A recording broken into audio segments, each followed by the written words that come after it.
Andy, this is Bookie sending you a little note here. I just got it.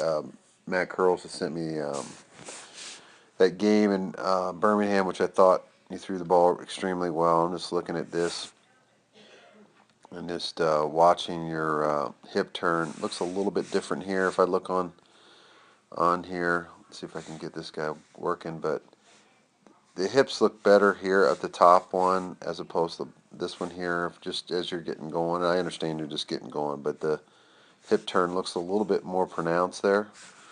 And then as we go down the slope, works really well. Now, you're going to see one thing here is you're just a little deeper in your knee. Um, Now, it's hard to see on this bottom one because it's not real bright.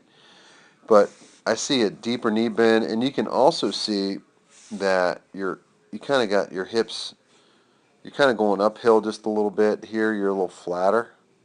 You don't really get to that deeper knee bend, which kind of gets you engaged a little bit. And the other thing, I'm trying to get you at the same spot as best I can. And then as you go down the slope, now this is what we talked a little bit about during the year. You can see those knees kind of kick in. And when those knees are kicked in, you know that you're ready. Now here on the bottom, and like I said, I can't really see real well, but it doesn't look like you've engaged.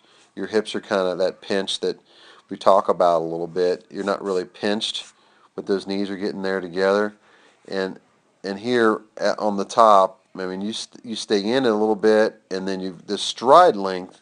You get a little deeper in the back knee. You get the hips pinched, and you get some length.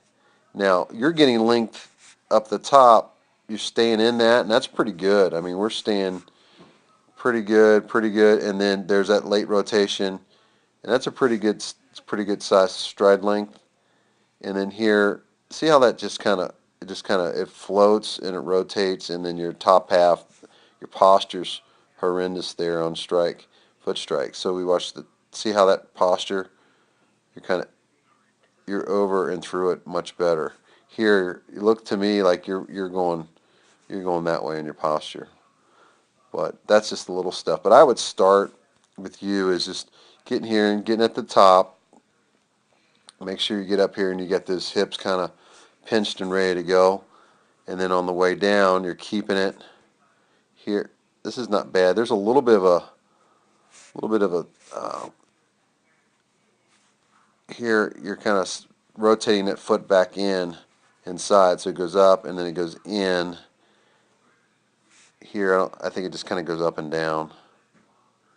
But here, right at the top, see that right there?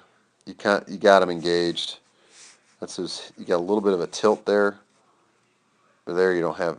You're coming out of it. See, there's no tilt there. You get a little bit more flat, and there's no hip tilt where we get those hips engaged with what Rick really likes to see. But here up top, I mean, look at that. That's boom, good position. You could have stayed on it a little bit longer, but I mean, bam, right on top of it. This is just a little bit not as engaged in your hips, and you rotate through it. There's nothing on the backside here. Okay, that's a good start. Let me know what you think.